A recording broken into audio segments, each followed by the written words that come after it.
दोस्तों स्वागत है आपका अपने YouTube चैनल डी के स्टडी पॉइंट में। आज हम आपके लिए एक नई वीडियो लेकर के आए हैं जिसमें हम आपको सोवियत संघ के बारे में बताएंगे कि जो सोवियत संघ था वो किस तरीके से उभरा, पनपा और जब विश्व के अंदर दो महाशक्तियां बन गई थीं वो कैसे बनी, और जो दो महाशक्तियां बन गई उसके बाद जो बाद में जो सोवियत संघ था उसका विघटन हो गया। उसके सारे प्रोसेस को जानेंगे और वो कौन चरणबद्ध तरीके से जो कार्य हुए, जो घटनाएं हुई विश्व में, उनके बारे में एक नज़र डालते हैं। और सबसे पहले हम ये नज़र डालते हैं कि हमें इसमें पढ़ना क्या है इस चैप्टर के अंदर। तो सबसे पहले हमें इसके अंदर ये देखना है कि हम इसमें पढ़ेंगे क्या है। सबसे पहले मैं आपको बता दूं कि इस पाठ में सोवियत संघ के बारे में बताया गया है जिसे यूएसएसआर कहते हैं।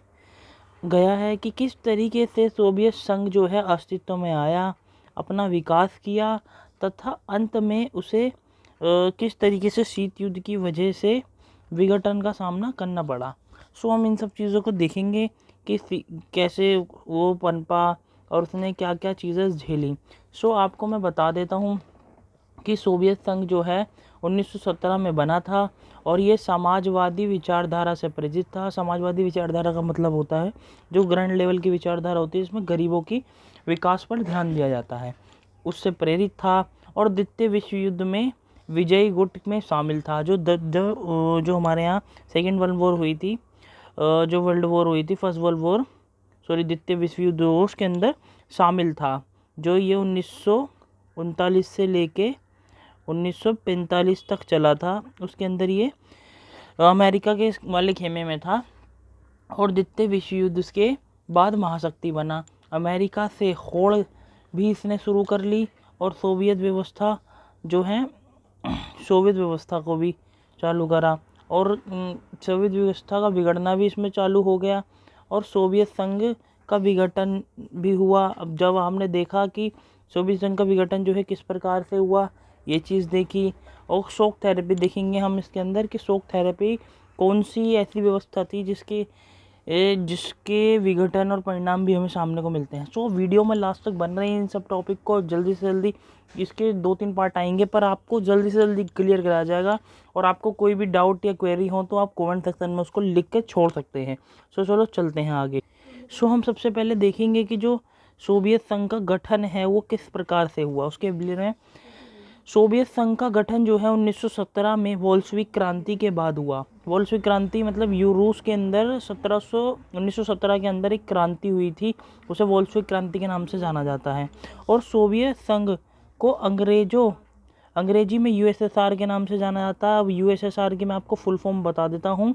जो यूएसएसआर है उसको क्या बोलते हैं, union of Soviet socialist republics कहा जाता है।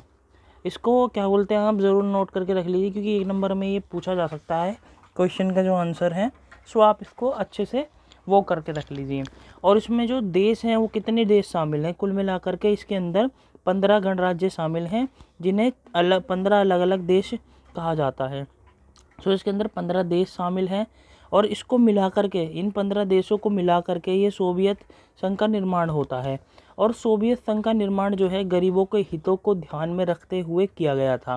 क्यों किया गया था? क्योंकि साम्यवादी विचारधारा से प्रेरित हैं और इसीलिए इन्होंने गरीबों को ध्यान में रखते हुए इसको किया गया था। और इसे समाजवाद और साम्यवादी विचारधारा के अनुसार बनाया गया था। इसमें क्या बोलते, गरीबों के हित पे ज़्यादा से ज़्यादा ध्यान दिया जाता था। इसमें क्या बोलते, सबको समान माना जाता था। आज तक इतना देख रहे हैं हम। और साथ में अब एक टॉपिक और आता है कि सोवियत प्रणाली क्या थी। अभी आपने जाना कि सोवियत संघ का गठन कैसे हुआ, ये गठन किस तरीके से उसके पॉइंट्स थे। अब आप देखेंगे कि सोवियत प्रणाली जो थी वो क्या थी, सोवियत प्रणाली जो थी क्या थी, कैसे बनी, इसकी क्या विचारधारा है, इसके बारे में। चलो देखते हैं। सबसे पहले रूस के अंदर हुई 1917 की समाजवादी क्रांति के बाद समाजवादी सोवियत गणराज्य। इसका हिंदी में नाम क्या है, समाजवादी सोवियत गणराज्य, जिसे यूएसएसआर का निर्माण हुआ, जिसका उद्देश्य एक समतामूलक समाज की स्थापना करना था।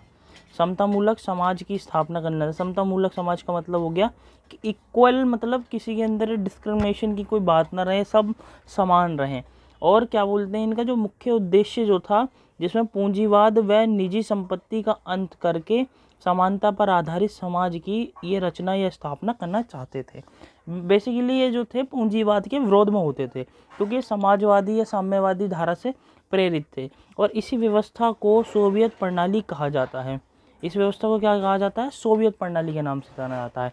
सो वीडियो अगर आपको अच्छी लग रही हो तो लाइक कर दीजिए, ज़्यादा से ज़्यादा शेयर कर दीजिए।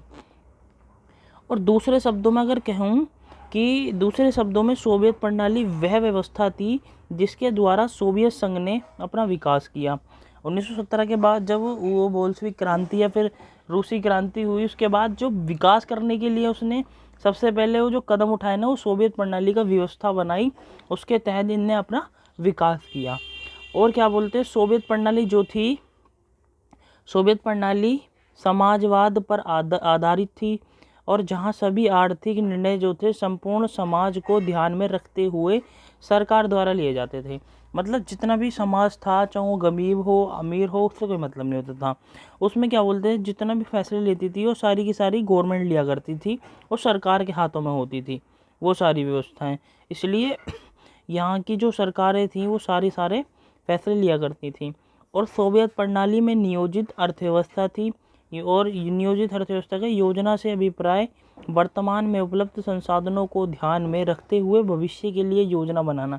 मतलब एक तरीके से ये सस्टेनेबल डेवलपमेंट वाला काम करते थे, क्योंकि जितने भी हम पे अपने अभी संसाधन हैं उनको उस तरीके से यूज़ करो जो कि भविष्य में भी इस तरीके की पॉलिसी बनाओ जो बाद में भी मतलब वो यूज़ हो सकें। सो आपको होप करता हूँ अभी तक समझ में आ रहा होगा। और दूसरी बात यह है कि न्यूनतम जीवन स्तर की सुविधा उपलब्ध कराई जा रही थी वहाँ पे, कि मतलब बेसिकली ये जो नीड्स है ये तो फुलफिल इंसान की होनी ही चाहिए। और न्यूनतम जीवन स्तर का मतलब जो है यह होता है कि ऐसी स्थिति जिसमें एक व्यक्ति को वह सभी सुविधाएं उपलब्ध हो जिनके बिना उसके सामान्य रूप से जीवन जीना मुश्किल ही हो जाए। सो मैंने आपको बताया कि बेसिक जो नीड्स की ज़रूरत थी वो फुलफ़िल करवाते थे वो, इस बात का वो ध्यान रखा करते थे ख़ास तौर से। और बेरोज़गारी न के बराबर थी, वहाँ पे बेरोज़गारी नहीं थी, क्योंकि वहाँ पे जो समाज है वो, जो राज्य था वो इस तरीके की पॉलिसी बनाता था जिससे वहाँ के जो लोग बाग थे सारे के सारे उनको रोज़गार उपलब्ध हो। क्योंकि जब ध्यान समाज को ध्यान में रख के कोई पॉलिसी बनाई जाती है तो किसी को भी छेका नहीं जाता है, उसके सबके लिए व्यवस्थाएं की जाती हैं इसीलिए। और वहाँ की जो संचार प्रणाली थी वो भी उन्नत थी। मिल्कियत का मतलब होता है मालिकाना हक का प्रमुख, जो मालिकाना हक था वो स्वयं राज्य जो है राज्य का स्वामित्व होता था। उसमें किसी भी बड़ी बड़ी संपत्ति वगैरह जो होती थी उस पर सब गवर्नमेंट का जो है अधिकार हुआ करता था। और भूमि और अन्य उत्पादक संपदाओं पर भी राज्य का जो है नियंत्रण हुआ करता था। राज्य जो है ये सब चीज़ों को अपने हिसाब से जो है अपने अंडर रखा करता था। अब बात करें उपभोक्ता उद्योग की, वह बहुत उन्नत था, और एक छोटी सी पिन से लेकर जो है कार जैसी बड़ी बड़ी वस्तुएं भी जो थी वो सब गवर्नमेंट ही बनाया करती थी। मतलब कहने का यहाँ है, वहाँ का जो इंडस्ट्री थी जो बहुत बड़ी, मतलब अच्छी से, मतलब जैसे एक तरीके से डेवलप थी, क्योंकि वहाँ पे छोटी से छोटी जो पिन है, छोटी से छोटी जैसे पिन कहते हैं हम, सुई मान लो, सुई से लेकर जो बड़ी बड़ी कारें हैं, बड़ी बड़ी मशीनें हैं, वो सब क्या बोलते हैं वो अपने देश के अंदर ही बनाते थे। ऊर्जा संसाधन जो थे उनका भी विशाल भंडार था वहाँ पे, क्योंकि सोवियत संघ के पास सभी प्रमुख ऊर्जाएं थीं और संसाधन जैसे कि खनिज तेल, लोहा, इस्पात आदि जो थे प्रचुर मात्रा में, मतलब पूरी तरीके से, मतलब किसी भी चीज़ की वहाँ कमी नहीं थी। प्राकृतिक संसाधनों की, ऊर्जा संसाधन या प्राकृतिक संसाधन की विशाल भंडार थे वहाँ पे, तो इसीलिए वो उस चीज़ पे ध्यान दिया करते थे। और इस टॉपिक में हम और एक जो अगला टॉपिक है वो है सोवियत प्रणाली। सोवियत प्रणाली को भी इस वीडियो में हम कवर करेंगे। उसके बाद बाकी मैं टॉपिक जो है आपको अगली वीडियो में कराऊंगा कि सोवियत प्रणाली की राजनीतिक विशेषताएं बताइए। अभी आपने सोवियत संघ के मतलब उसका गठन देखा, फिर उसके बारे में देखा, उसका प्रोसेस देखा पूरा। अब उसके बाद सोवियत प्रणाली की जो राजनीतिक विशेषताएं हैं वो क्या है, वो हम इस वीडियो अब देखते हैं इस टॉपिक में। सबसे पहले जैसे भी आप पहला पॉइंट देख पा रहे होंगे, केवल एक ही पार्टी का शासन, वहाँ पे एक ही दल होता था, सिर्फ उसी का ही शासन होता था। कहने का मतलब है सोवियत संघ में केवल एक ही पार्टी यानी कम्युनिस्ट पार्टी का शासन था। उसके अलावा मतलब वहाँ पे कोई विपक्ष की कोई भी मतलब व्यवस्था नहीं थी, जिससे समाज में क्या बोलते हैं विपक्ष भी होना ज़रूरी है अगर देखा जाए तो, क्योंकि सिक्के के दो पहलू होते हैं, वही वाली बात है। और पूंजीवाद और निजी स्वामित्व तथा मुक्त व्यापार का विरोध था। यहाँ पे क्या बोलते हैं निजी व्यवस्था से बेसिकली ये क्या बोलते हैं एक तरीके से अपनी काट करते थे, इसीलिए वहाँ पे इन व्यवस्थाओं को जो है ये सही नहीं मानते थे। ना तो ये पूंजीवाद का सपोर्ट करते हैं, ना ये निजी स्वामित्व का सपोर्ट करते हैं, ना ये मुक्त व्यापार को बढ़ावा देना चाहते हैं। वो कहते हैं कि मतलब जो है अपने पास है, अपने लोगों को रोजगार दो, अपने लोगों के लिए सब कुछ करो जो तुम करना चाहते हो। बाहर के लोगों के लिए क्या किया जाए। अब जैसे कि अब आपने देखा होगा कि मतलब मुक्त व्यापार को आज के लोग बहुत ज़्यादा बढ़ावा दे रहे हैं, बाहर की संस्कृतियाँ अपना रहे हैं, पर ये उस समय ऐसा नहीं था। जो सोवियत संघ था वो क्या करता था, वो अपने ही सब कुछ मतलब ज़मीनी स्तर पे सारी चीज़ें बनाता था, अपने लोगों को वो देता था। अभी आपको मैंने बताया ना, पिन से लेकर मतलब कार तक बनाते थे वो इसी था, यही कारण था। और किसी और राजनीतिक पार्टी को बनाने की छूट नहीं थी वहाँ पे, सिर्फ सिंगल पार्टी होती थी, सिंगल पार्टी, और उसके अलावा और कोई पार्टी वहाँ नहीं बन सकती थी। कारण था क्योंकि वो जैसे पॉलिसियाँ बना रहे हैं, वो जो पॉलिसियाँ थी वो क्या पता उस पार्टी को ना पसंद है। तो कहने का मतलब कारण यही है कि उन्हें पसंद नहीं था, या फिर एक पार्टी का दबदबा मान लो। अब भ्रष्टाचार भी बढ़ता है इस चीज़ से। सो आज की वीडियो में इतना ही, मिलते हैं इसके बाद नेक्स्ट वीडियो में अगले पार्ट के साथ में। अगर वीडियो अच्छी लगती है तो लाइक शेयर और कमेंट कर दें, और बेल आइकन को प्रेस करना ना भूलें, जिससे आने वाली वीडियोस की नोटिफिकेशन आपको मिल सके। सो मिलते हैं नेक्स्ट वीडियो में, धन्यवाद।